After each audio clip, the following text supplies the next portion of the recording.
देवकी सुतं देवं कंसचाणूरमर्दनं देवकी परमानंदम कृष्णम वंदे जगद्गुरु। आइए एक बड़ा ही रहस्य का बात बताते हैं आप लोग को। एक समय भृगु ऋषि जमुना जी के किनारे घोर तप किए। इनके तप के प्रभाव से संसार का व्यवस्था चरमराने लगा। देवता लोग चिंतित हो गए, खास करके इंद्र।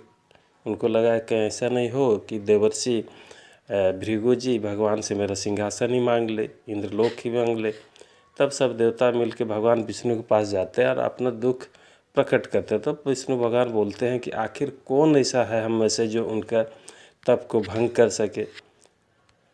विष्णु भगवान बोले हम नहीं जाएंगे। एक समय हमारे छाती पर भृगु जी लात मारे तो चिन्ह आज भी है।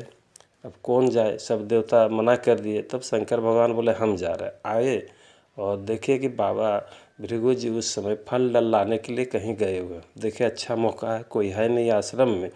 और शंकर भगवान उनका हरा भरा आश्रम को एक क्षण में जला के राख करके वहाँ से हट गए। अब जब भृगु ऋषि आके देखे कि पूरा आश्रम जो जल के खाक हो गया है, गुस्सा से भर गए और जमुना जी का जल उठा के संकल्प कर लिए कि जो भी इस घृणित कर्म को किया है, मेरा हरा भरा आश्रम को जला दिया, तत्काल उसके देह में भयंकर दाह उत्पन्न हो जाए, सब जलन उत्पन्न हो जाए। और जल छोड़ते ही शंकर भगवान का पूरा शरीर में असहनीय जलन उत्पन्न हुआ। अब शंकर भगवान 14 लोक में घूम गए, सब देवता के पास गए, कोई उनका जलन को शांत नहीं कर सका। बाबा छटपटाने चिल्लाने लगे।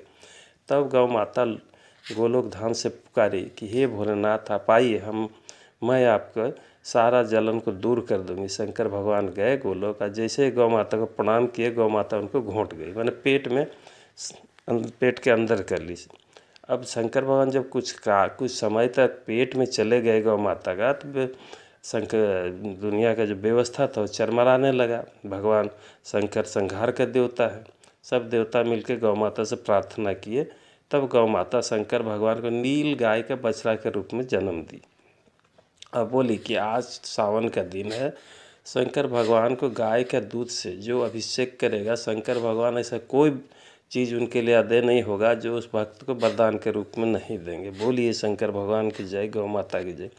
अब यहाँ से एक कल्प की बात है। दूसरा कल्प में भगवान शंकर दाह के मारे बद्री का आश्रम गया और बद्रीश भगवान से प्रार्थना किए कि प्रभु भृगु ऋषि का इस भयंकर अभिशाप से रक्षा कीजिए। तो बद्रीश भगवान तुरंत 77 गाय को प्रकट किए, गौ माता के नीचे बैठ गए शंकर भगवान। गौ माता अपने दूध से, अपने थन से दूध श्रवण करके इनका जलन को शांत कर वही वरदान दी कि आज के बाद जो